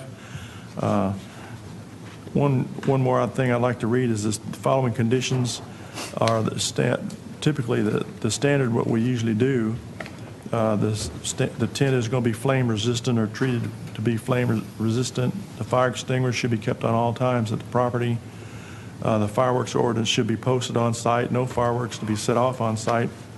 They must pass an electrical safety inspection prior to opening the business. An electrical permit must be purchased from the Building and Codes Department. The tent must meet all setback requirements. All grass and weeds growing up through the existing gravel must be removed and/or killed, and no grass surfaces are allowed for the placement of the tent and for vehicular travel or parking. The site must be kept clean and maintained from high weeds and grass, and if striping is not clearly shown for parking, then it must be striped accordingly. And if you do decide to approve this, I would like to have that put into the request. All right. Thank you, Mr. Lewis. Any questions? So so this whole area is paved, is that correct? There's the portion up close to Broad Street, and it's kind of hard to see in the photograph. There's a little parking area that he plans on putting the tent, and there's some parking spaces that are there, kind of, sort of. And I've asked him to restripe those so people who are pulling in off of Broad Street know where to pull in and not just park willy-nilly on the asphalt. So it's kind of a tight site. It looks larger than it is, but the location of the tent and the parking will be up front. But the tent's not on a gravel area, because I was thinking we passed something years ago. If it wasn't a previous site, it had to be on a dustless surface or something like that. It'll be on a paved surface. Yeah, okay. And then do they have to supply, I don't see it in here, but do they have to supply because there's no bathroom facilities on here? They will, they'll have Mr. Hightower's in the audience. He may be able to answer that. Oh, okay. I think he's going to provide a portable toilet. I see it on your site map, thanks to my cohort here now. Okay. Okay. So I got that all of this tent and parking is all on a paved surface. Right. Okay. Any other questions? All right.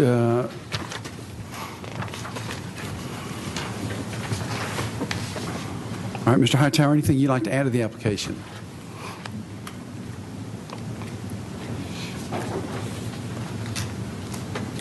Just one thing about the parking.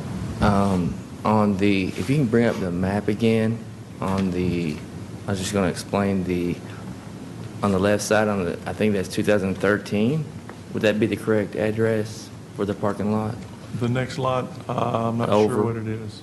2015 or this is 2019, so maybe 2015. Okay, that one right there adjacent to that is where we're going to plan on putting the stripe parking.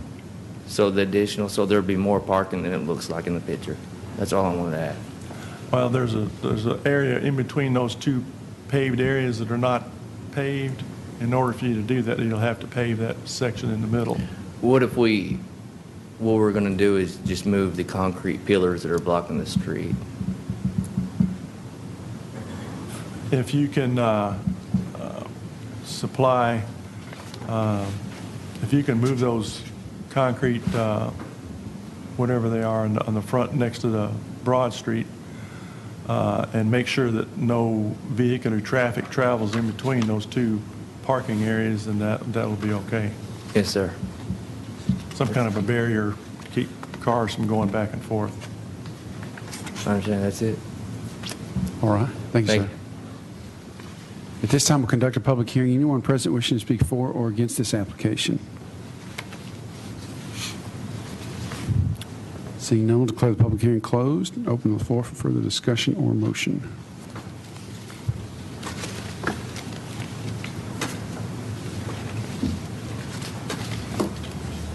If there's no further discussion, I'll make a motion to approve the application, subject to staff comments. Second. Motion and a second. Any further discussion? All in favor say aye. Aye. Any opposed? All right. Mr. Hightower, that application has been approved. All right. Next, we'll consider application Z 15048 by Mr. Jake Lloyd for Mid-American Distributors, requesting a special use permit in order to operate a fireworks retailer in a commercial local zone, and this is for property located at the southeast corner of East Main and South Rutherford Boulevard. All right, Mr. Lewis. Yes, sir. This property is located southeast corner of East Main and South Rutherford intersection, just west of Arnold Lane. It's currently vacant and consists of a gravel surface. The applicant has submitted a letter describing his request, and he knows about addressing the standards for temporary vendors. This will be the final year for the temporary fireworks tent to be held at this location due to the development of the property with a small commercial strip development. In fact, I don't think there's going to be a problem with them having a tent because the site plan and the permitting process of that development hasn't quite come to the completion. So I believe he'll be able to have his season in before they get started. But the timing of that is still a condition that should be put in the approval if you decide to do this, in case something does happen. It's been used. This site's been used for fireworks tent from 2005 through 2014, and the applicant is well aware of the requirements that are set forth him, and he said that he will be happy to comply with them. I'll be able to answer any questions you may have, and the applicant is in the audience as well. All right. Thank you, Mr. Lewis. Any questions for Mr. Lewis? All right. Mr. Lloyd, anything you'd like to add to your application? Oh, okay. At this time, then, we'll conduct a public hearing. Anyone present wishing to speak for or against the application, if you would, please come forward.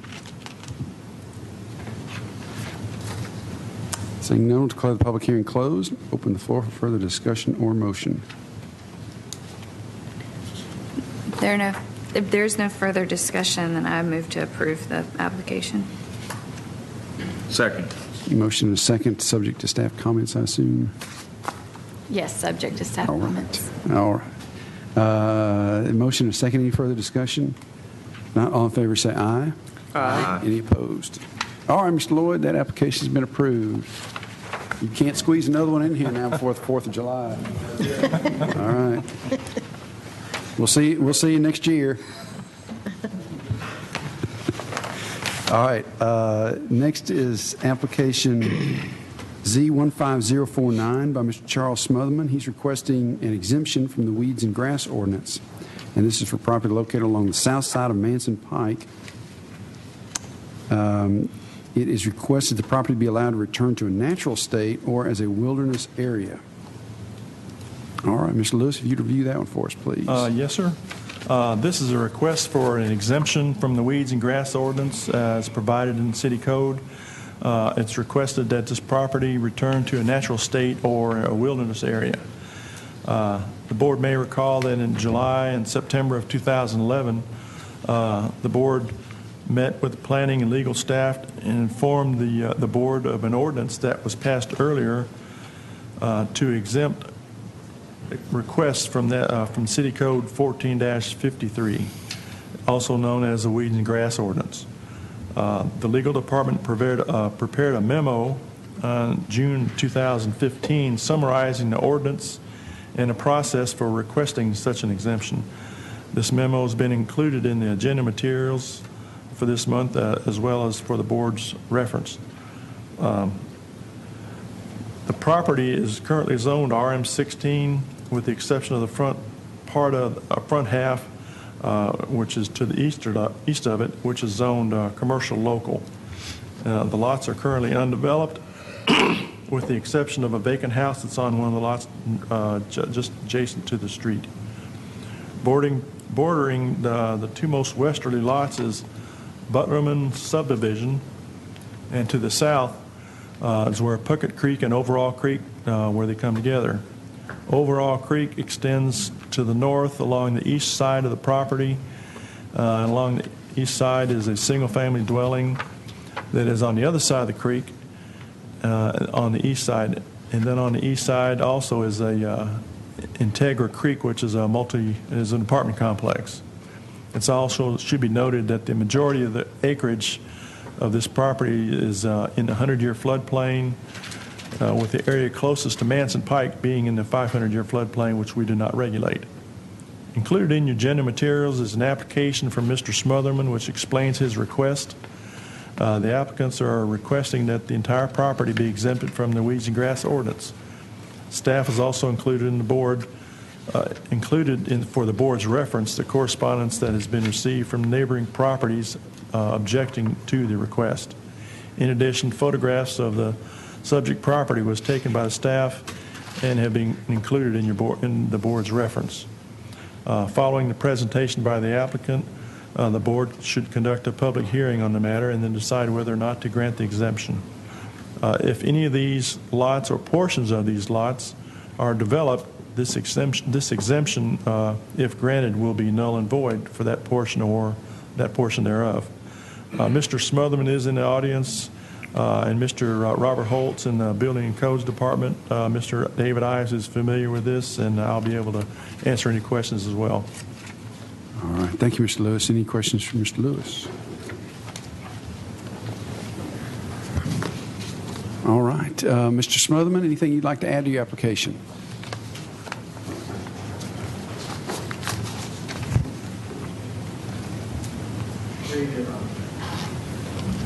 The majority of the property is already treed, except for a small portion in the front. And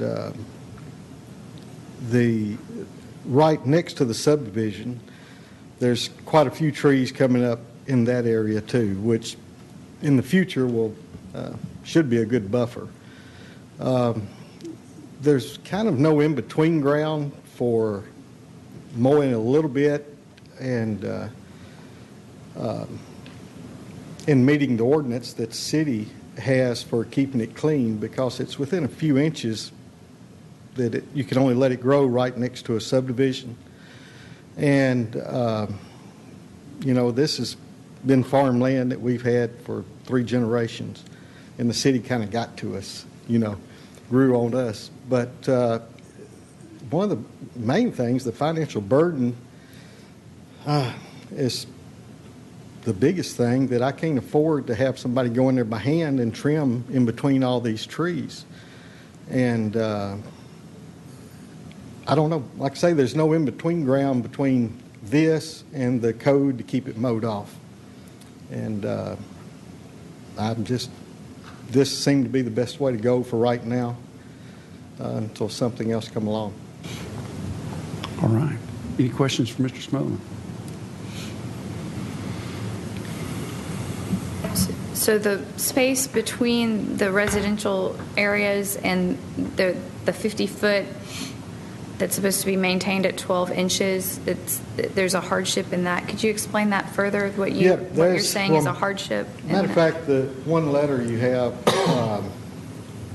from Greg and Laverne Phillips, I went out and talked to them, and they have a wood privacy fence that they can't even see it, but I had honeysuckle vine had grown over. And so I went out and sprayed all that for them to keep it from taking over their fence. But probably 10 to 20 foot behind their fence are trees. I mean, trees that are probably 30 foot tall. And then there's a lot of young trees that are probably 15 to 20 foot tall. And so the only way for it to, this is not like a little 1 acre yard next to it. This is a big field. And to have someone go in there by hand to weed eat and clean all that out and keep it done, it cost me a fortune to try to do that.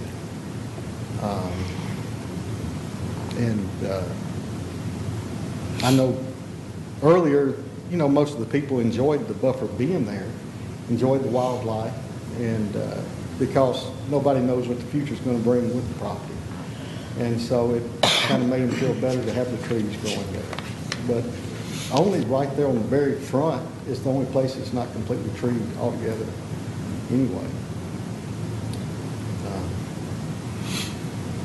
And so, like I say, there's no in-between ground on taking care of it. All right. Thank you, sir. Thank you. At this time, then, we're going to go ahead and conduct a public hearing. Anyone present wishing to speak for or against this application, if you would, please come forward. All right. Seeing none, we'll declare the public hearing closed. Open the floor for further discussions, questions, or motions.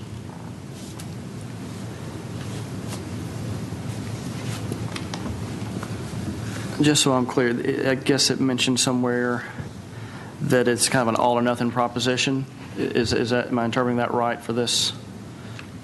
Or like this section that we saw when we went to view it that did get close to the residential area, it seemed like to has had some maintenance on it in a reasonable history. I'm going to ask Robert Holtz from the Codes Department. He's familiar with the ordinance, more familiar than I am. You like to throw people under the bus, I believe. If I understood your question correctly, Mr. Smotherman has submitted an application asking for a variance from all 4 lots completely. I think that the appeals board could change that if they so wanted to require certain areas to be mowed and not mowed. But, as submitted, he's wanting the whole 4 lots exempted. But excuse me, but as part, I thought I just read, and I may have misread it, that even if we passed it or approved it, that if they're within 50 feet of the 50 feet between this lot and the residential lots have to be maintained, or am I misreading My understanding is under the weeds and grass ordinance that applies to it right now, 50 foot has to be maintained, 12 inches or less next to residential. Everything else has to be mowed twice a year. Okay, by granting the exemption, all that goes away. I see. All that goes away.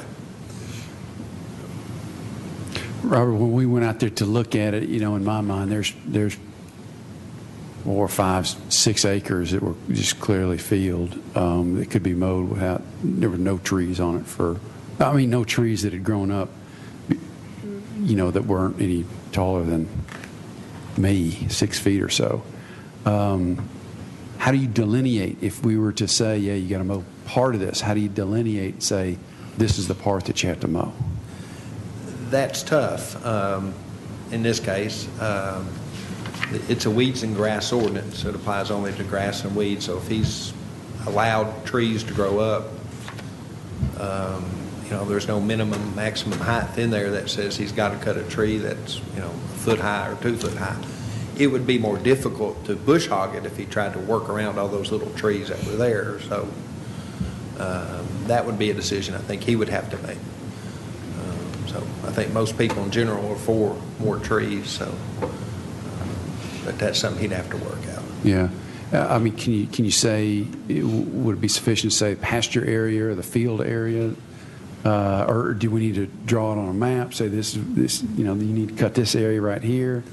Because the picture we've got here is a little bit different than the picture we saw when we were out there, and I may have even seen a third picture somewhere that, shows a property kind of changing physically over the course of time. Yeah. So, but if you go out there and look, you can see this is the part that needs to be cut. It's just common sense. Yeah. If he were to submit his application just requesting a small portion to be exempted, it would be up to him to draw a map showing those areas he wanted to exempt and those that he wanted to mow. So, I guess you got a couple options. Let him modify his application, or the board could, I guess, draw on a map what areas they don't want to exempt or areas they do want to exempt. But I agree with him. I don't think it would be feasible to try to weave a bush hog in through a wooded area, but there's a good, like I said, 5, 6 acres out there that are not wooded and could easily be bush hogged. I concur. Okay. So maybe exempt the wooded areas and let y'all Find it out. figure it out. Yeah, yeah. We could. That work? Yeah. I mean, if that's what the board wishes, then we could certainly get that done. How about you, Mr. Smotherman? That work with you? Yeah, that's been the biggest thing because Can you come up? So we got to catch you. We got to catch you on the microphone here. that's been one of the largest things because the way the ordinances are written, there's no in-between ground for that. I know the price that I got when I was talking to the city about this to go in there to clean up just that front part was $750. And that didn't include getting things down less than 12 inches in between all the trees that were adjacent to the subdivision within 50 feet or whatever it is. And so, but there is area just for general appearance purposes right there on the front that you're speaking about that could be bush hogged and to make the front end look a little bit nicer and so forth before you got into the trees getting about midway back in that field there. But right now there's no way to do that with the regulations the way they are. Mr. Chairman, I think the board has the authority to grant the request in whole or in part. I'm not sure if this would be something that's acceptable to the board, and the number I'm going to use is purely hypothetical, whatever somebody else might come up with, or if it would be acceptable to Mr. Smotherman. But you could, for instance, exempt everything except, say, the first 20 feet next to the road, to Manson Pike, and maybe the 20 feet or 10 feet or 5 feet or 50 feet, whatever you might choose. But I think bush hog, from a look at it, bush hogging everything back to the heavy trees really wouldn't help the appearance all that much. Bush hogging the first 10 or 20 feet next to the right-of-way probably would help the look of the area. And back until you hit the big trees next to the subdivision, keep that bush hogged, 10 or 20 feet of that area. Would certainly be less money to have all that done, whether that's something acceptable to him or not, or to any of you or not. But that is something that I think you could do by granting it in part. You could grant it except for 20 feet next to the right-of-way and 20 feet next to the subdivision. But I just want to hold him to the same standard that everybody else is held to, and that is you have to bush hog the property, period. And I'm trying to help him out by saying, well, I know you don't want to weave a bush hog through a wooded property, but I mean everybody else would have to. There's no requirement that says you just have to bush hog the first 20 feet. I mean you bush hog the entire thing twice a year, right? Correct. So but they do have the right to apply for this special you're saying that's an option exemption for us. under this part of the ordinance, and we've granted a couple of them, and I can't think of one we've denied, but we have granted a couple of them. But do you get into more hardships, the ones whether it's wetlands or access? I guess as I'm looking at this one, I want to be reasonable with the wooded areas as well, but not quite much hardship other than cost to do it. Well, it is within the floodplain as well, and that's one of the examples that are listed within the memo that can bear upon our decision.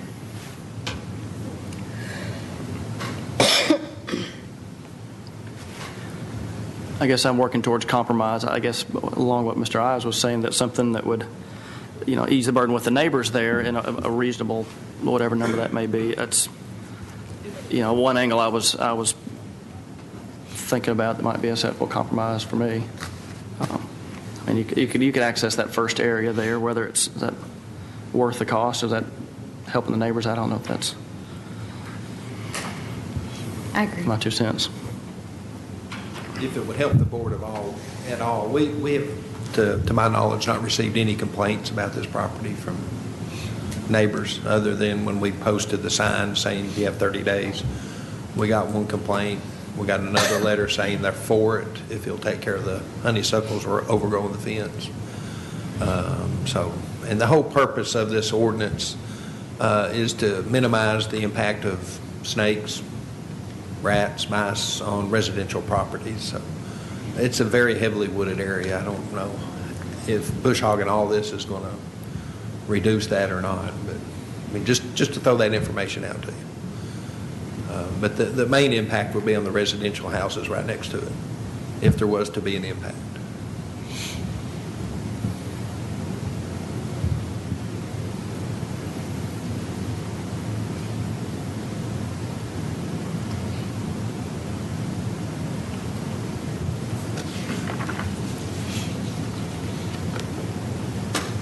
All right, thank you, fellas. I think we're done with y'all.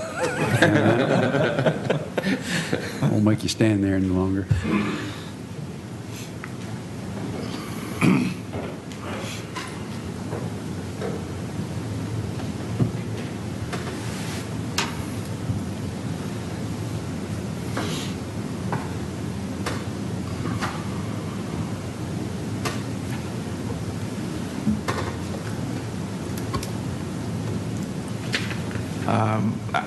Comment that I would make is, I would say very much for a compromise here. The only hesitancy that I have is the precedent that we would set if we see a lot more of these applications. And so we would probably have to stand by this precedent of the compromise in future applications. I don't know how we would be able to do it here and then not do it the next time. All right. So that's my only hesitancy. However, I want to work with Mr. Smotherman the best way that I know how. So I'm just going to throw out what Mr. Ives suggested, and we say 20 foot, that he would bush hog 20 foot from the right of way on the frontage of this property, and then 20 feet from the neighboring residential lots. That'll be my motion. And would that be to bush hog it twice a year? Yes. Or to keep it under 12 inches? Well, I think by the neighborhood, it ought to be kept under 12 inches. I think that's what the ordinance says anyway. Without this exemption, that would be the requirement, yes.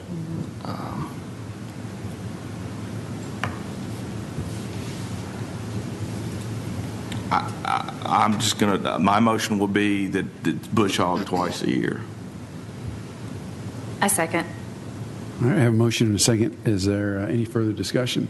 As I'm looking at the picture, you're going, I guess, south from Manson Pike, and then the property angles, and I assume all that you're talking that whole, you're just talking about a right angle on where the property line goes south, I guess, to just above the arrow for sight, or? Right, because it looked like on the one section, unless I'm looking at I don't know if this is this CL that's denoted, is that part of Mr. Smotherman's property too?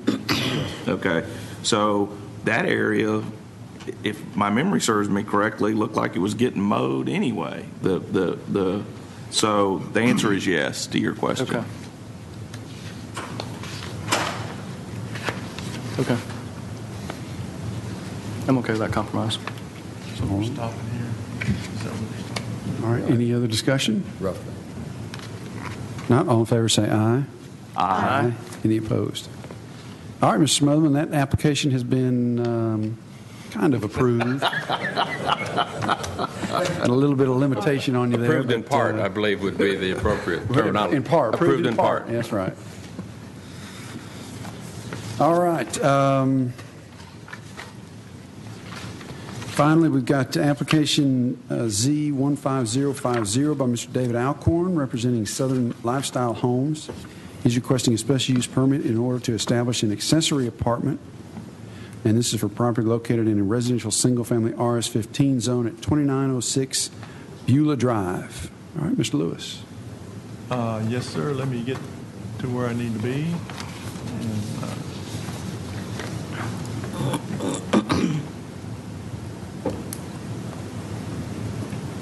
Yeah, this property is located on the southwest corner of Beulah Drive and Robinwood Drive in the Salem Creek subdivision, which is just south of New Salem Highway.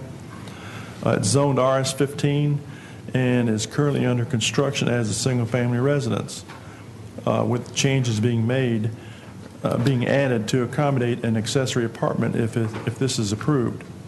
If the approval is not granted, then those changes will be withdrawn. The applicant wishes to construct an accessory apartment while he's constructing the house. A special use permit is required from the Board of Zoning Appeals for an accessory apartment in a single-family residential zoning district. The applicant submitted a letter describing his request, addressing sections 8 and 9 of the zoning ordinance, as well as a floor plan of the accessory apartment, architectural elevations, and a site plan of the lot. For the board's reference, staff has also included photographs of the subject property and the surrounding neighborhood. Mr. David Alcorn is representing this application, and he would like to say he's requesting to add the accessory apartment.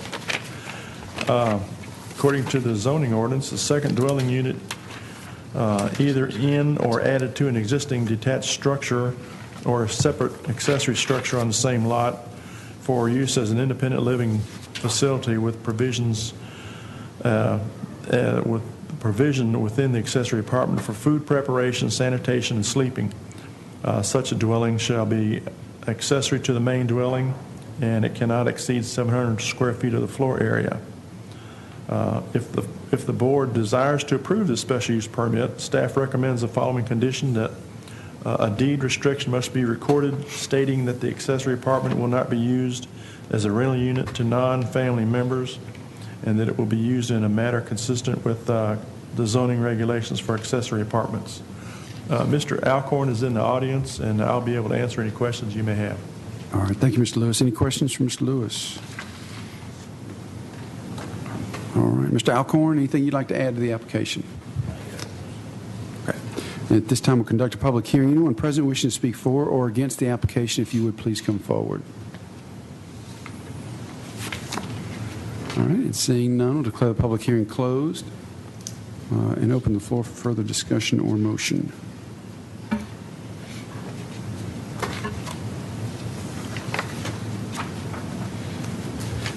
If there's no discussion, I'll make a motion that we approve the application subject to staff comments. Second. Motion and a second. Any further discussion? Not all in favor, say aye. Aye. Any opposed? All right. Mr. Alcorn, that application has been approved. Mr. Alcorn, if you could see me when the meeting's over, which I think will be just about a minute or two. We'll make you wait a little longer here. All right. Any staff reports or other business?